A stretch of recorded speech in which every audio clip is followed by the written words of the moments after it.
Diba sabi niya, basahin natin lahat.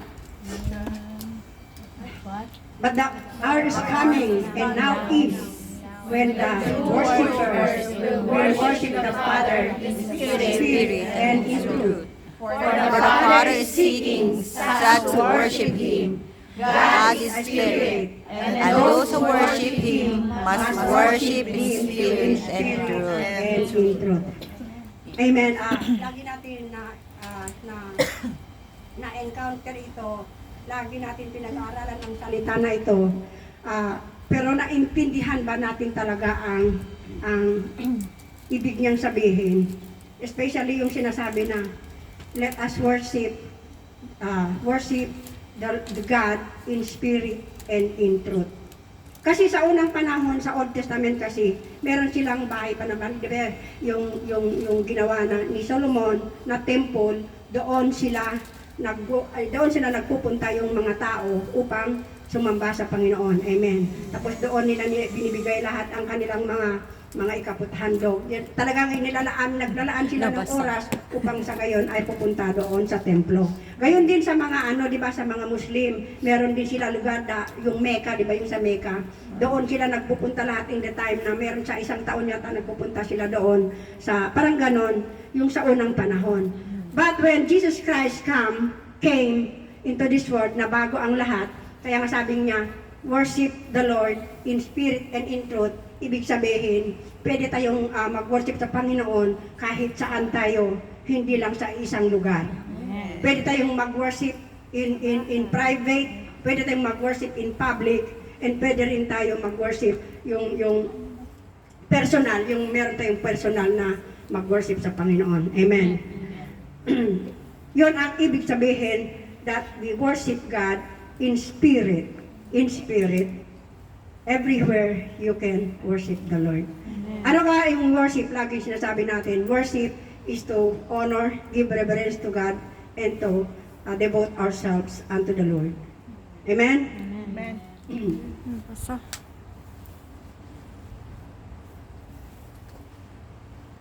Worship in spirit and in truth means that we must glorify God. Yun nga, sinasabi ko kanina, we must glorify the Lord. Kaya yung parang evangelism din, that is one of, kasi tayo ay nag-share ng salita ng Diyos.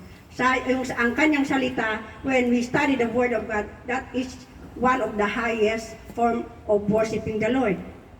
Amen. So, ibig sabihin, kaya sabi niya dito, we must glorify God in public, in our family, and in all of our lives.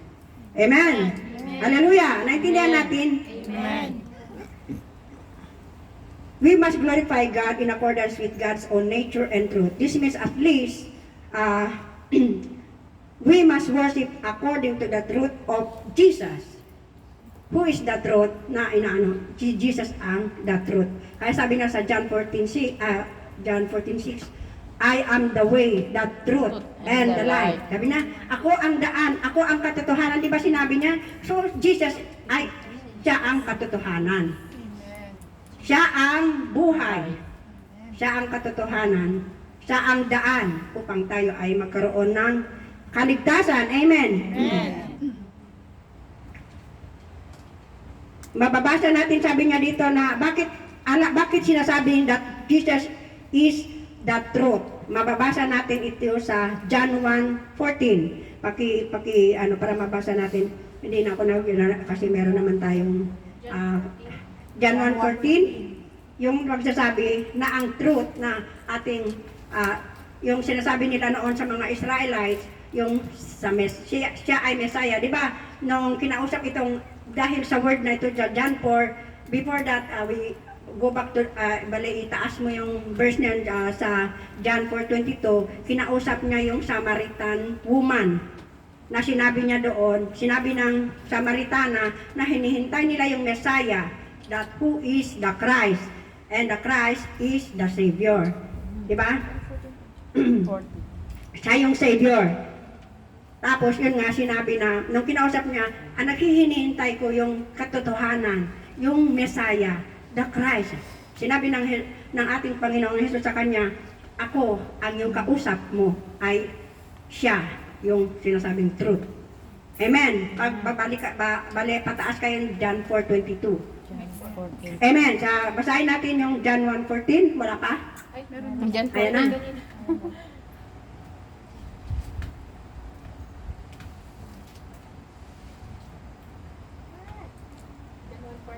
Ayan.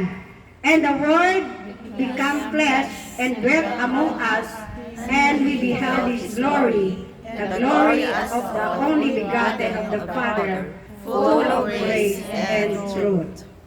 So, siya ang katotohanan. Dahil din sa ating Panginoong Yesus, kaya sabi niya doon sa John 3:16, For God so loved the world that He gave His only begotten Son, that whoever believes in Him will not perish, but have everlasting life. Pag wala ang ating Panginoong Yesus, wala tayong kaligtasan. Lahat tayo, we will perish. We will go to the eternal fire. But because of God's love for us, He will not, ayaw niya na mapunta tayo doon sa dagat-dagatang apoy dahil mahal na tayo. Kaya is personal choice natin kung tayo ay sumunod sa ating Panginoon, kung tatanggapin natin ang ating Panginoong Yesus na Diyos at tagapagligtas. Kasi sabi niya sa Mark, doon sa Mark 16, kung daw ang isang tao ay hindi tanggapin ang ating Panginoong Jesus na Diyos at tagapagligtas, he will be into damnation. Basahin nyo sa Mark 16 verse, basta basahin nyo, I think 18 or before that, mababasa nyo doon. Basta pakibasa na lang yung sa Mark 16. Kasi, that is one part of the commission. Lahat ng hindi tatanggap sa Panginoon ay mapupunta sa dagat-dagatang apoy. Gusto ba natin yon? Siyempre hindi. Kaya nga tayo nandito dahil ayaw natin pupunta doon sa dagat-dagatang apoy. Amen? Amen.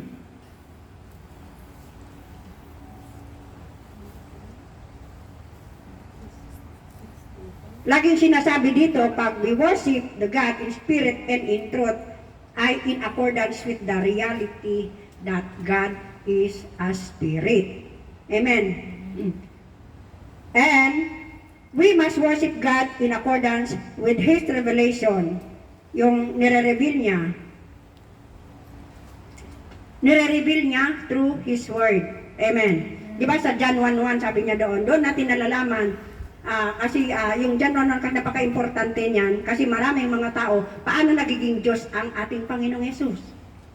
Doon natin maisasabi ng ating Panginoon, siya ang katotohanan, siya ang Diyos. Sabi niya doon, in the beginning was the Word, and the Word was with God, and the Word was God. Kaya pag meron tayo naka-encounter, especially sa evangelism, yan ang sasabihin natin, John 1:1. Tapos punta ka doon sa John 1:12 ba yun? Na siya ay napunta sa lupa, nakasalamuha sa mga tao, sinasabi niya doon. Di ba? Kaya pwede natin gamitin yan sa evangelism. So, Jesus is the truth. Amen.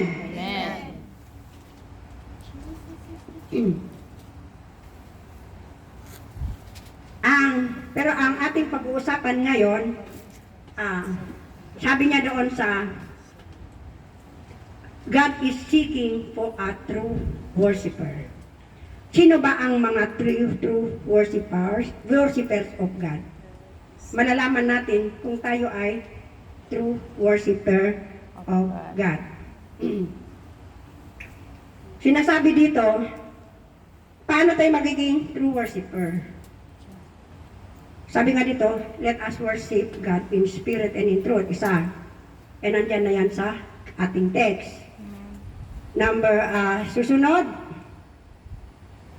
Pasensya na kasi nandito lahat sa sa aking yung unang-una, sorry.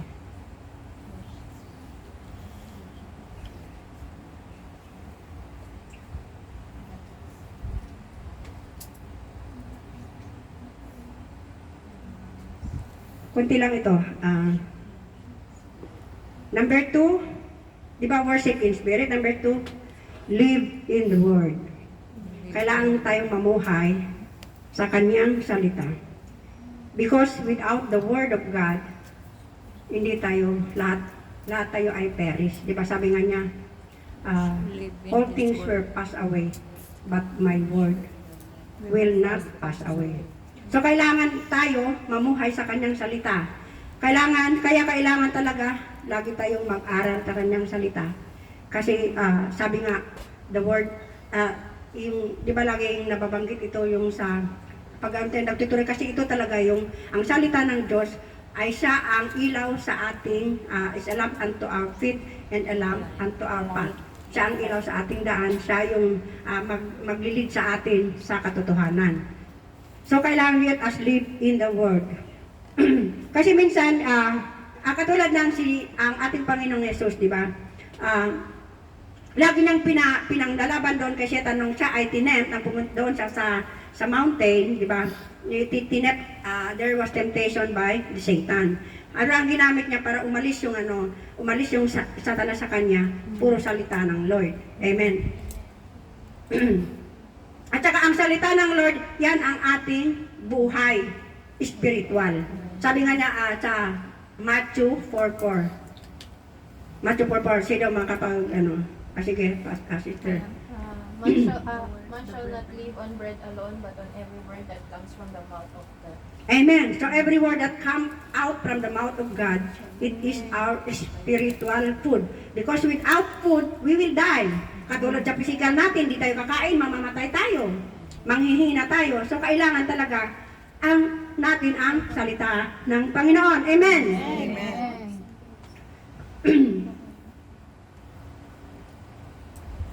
Kung ating halimbawa, kilala natin ang ating Panginoon through sa kanyang salita.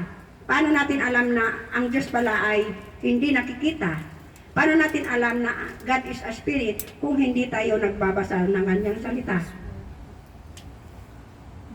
Paano din natin alam na, alam mo yung nakakamangha, pag nagbulay-bulay ako, iniisip ko yung sa katawan ko, halimbawa paano yung sa pag-ihi natin, how God is an awesome God. Yung ginawa niya sa atin bakit nakokontrol natin yung pag-ihi?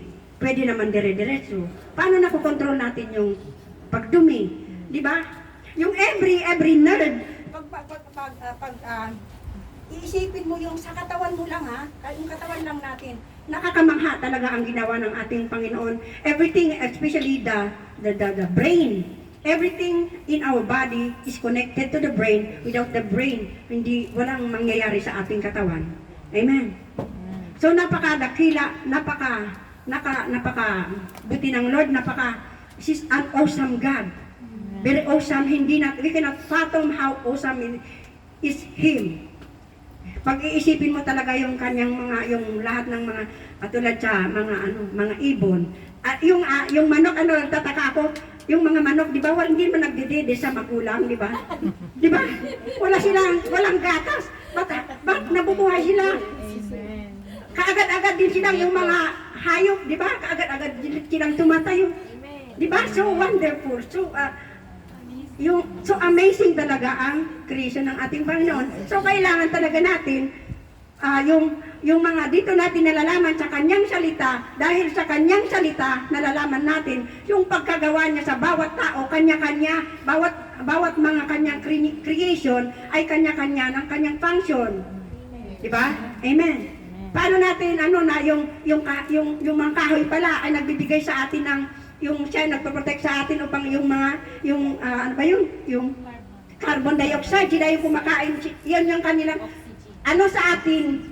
Hindi maganda sa atin yung carbon dioxide, pero yung mga trees ay sa kanila yung Oo, pagkain nila, di ba?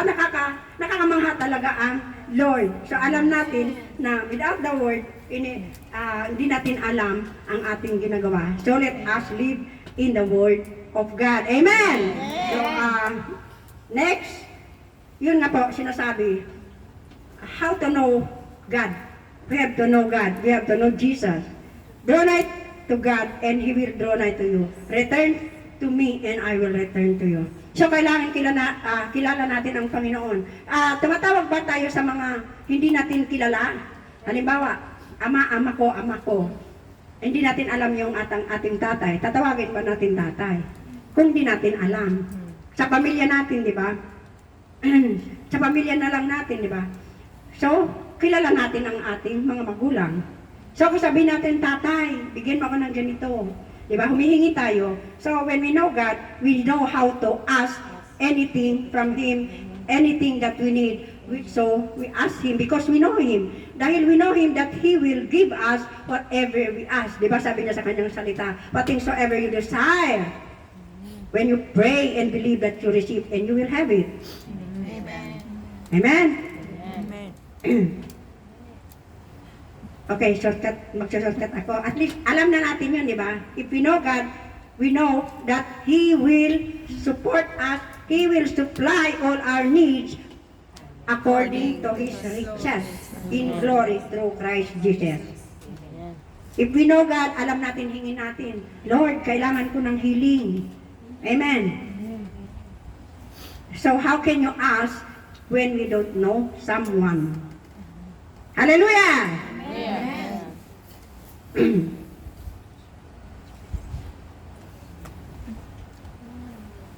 Katulad kung paano natin pinag-aaralan ang ating Panginoon, the Almighty Father, siyempre, pag-aralan natin, ano ba yung mga ginawa ni Jesus sa atin? We have to study Jesus.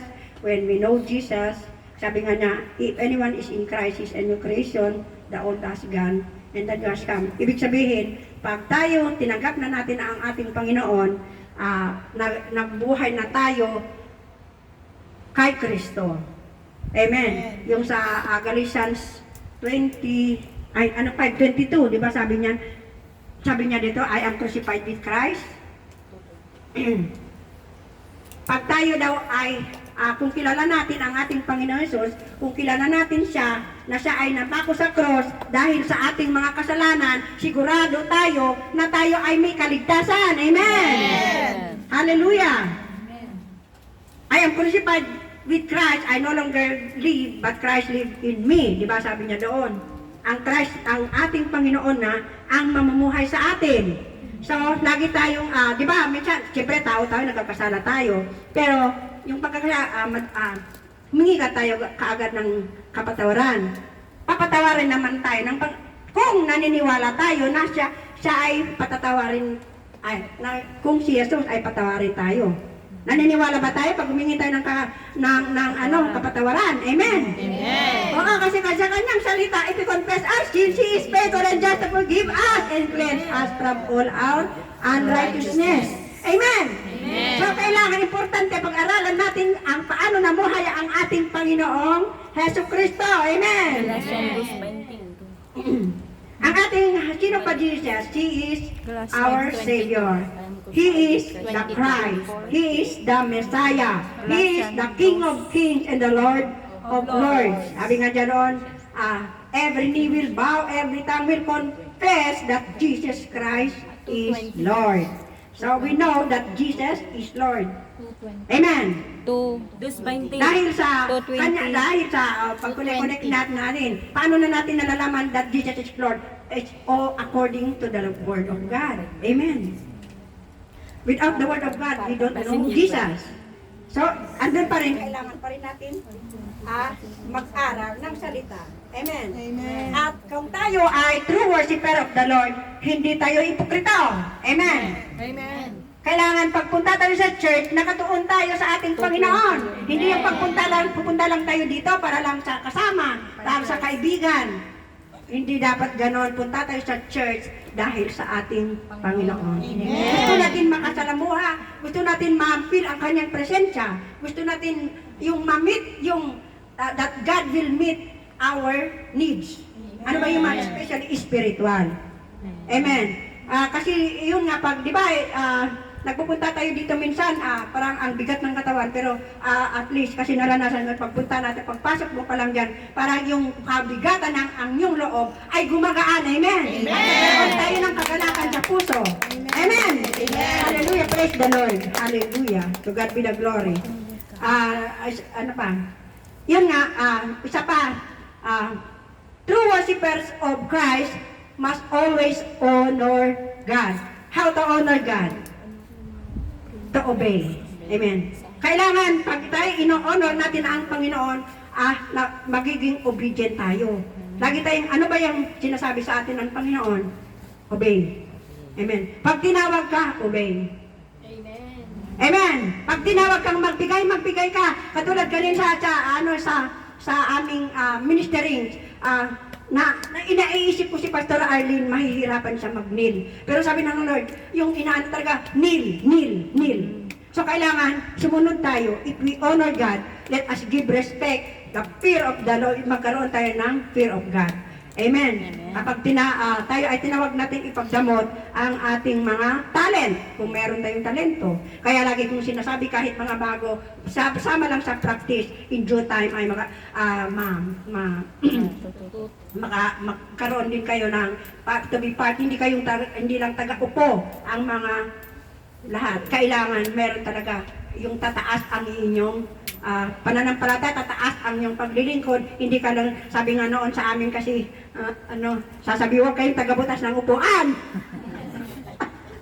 Kasi yung sa unang-una ng mga bago-bago tayo dito, di ba, naranasan mo na rin yon, na halos gusto mo mang lumubog sa upuan, huwag ka lang ma-schedule sa closing prayer. Ganon talaga mga bago. Pero dapat, at least, meron tayong mga encourager na kahit bago-bago ka, ine-encourage na. Kasi actually doon, di ba, walang masyadong nag-encourage sa atin. Amen. Sa totoo. I'm not comparing naman, that is a fact. Totoo yun. Kaya talaga ang tagal mo makamove on doon sa hiya ka. Kung sino pa yung nagtatago ka doon, siya kang tatawagin. Di ba? Praise the Lord. Kaya, yan, pero, yan, ganun talaga yung, yung bago-bago. Pero buti nga ngayon, lahat ay mababait. Amen! Walang pinipili. Walang faction-faction. Dapat talaga ganon, nagmamahalan bawat isa. Ganyan ang gusto ng Lord, mga true worshiper, walang baba, walang mataas. Kahit pastor ka, hindi ka dapat sasabihin, pastor ako. Ako sundin nyo. Hindi ganon. Amen? Praise God. Susunod pa. Serve cheerfully.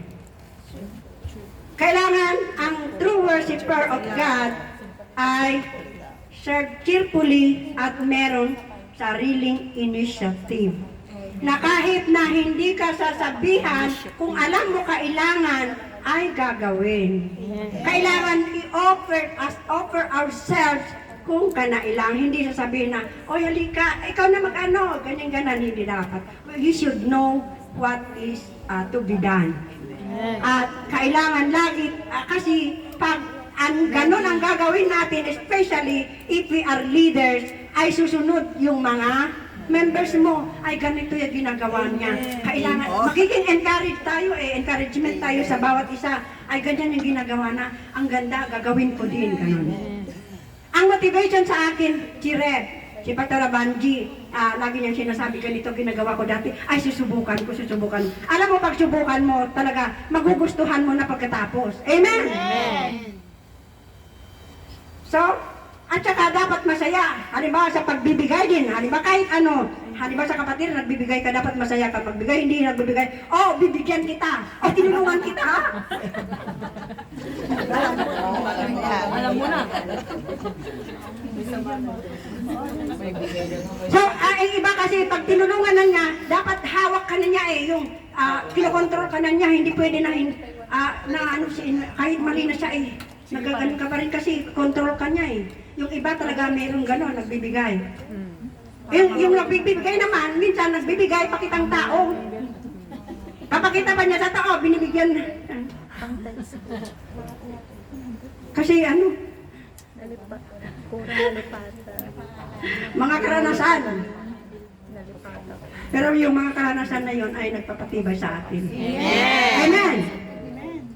Minsan kasi yung mga tao na gano'n, especially pag tayo ay nagbibigay na walang kagalakan, yun talaga yung ibaw-bawi na. Ano ti Tagalog? Iboy-boy. Sinusumbat. Ako sinusumbat.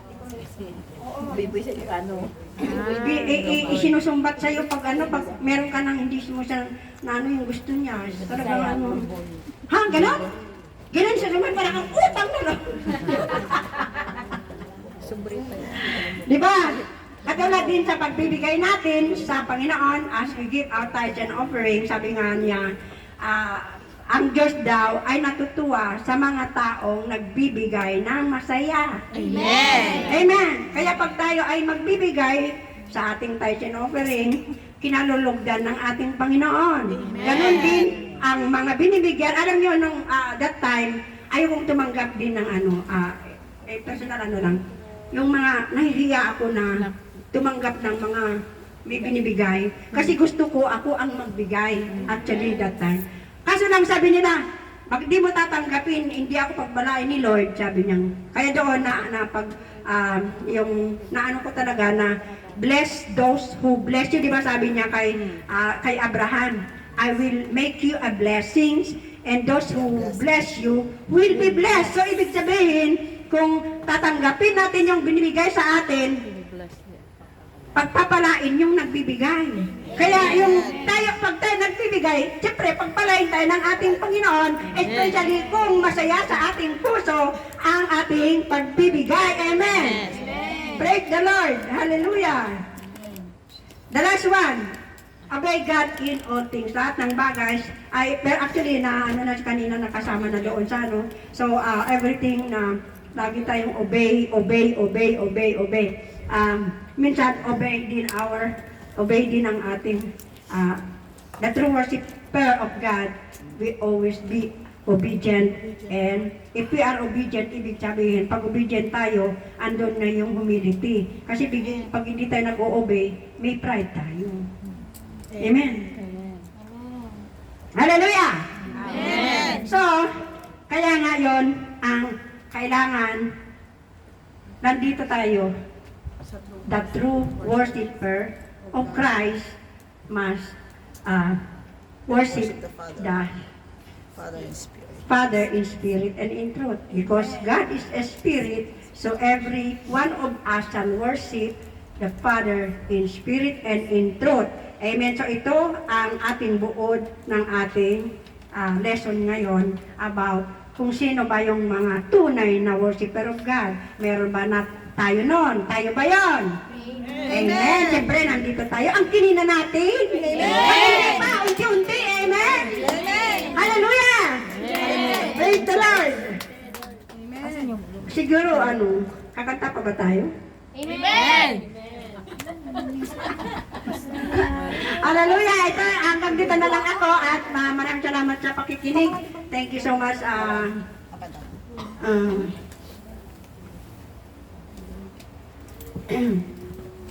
Let the Spirit move.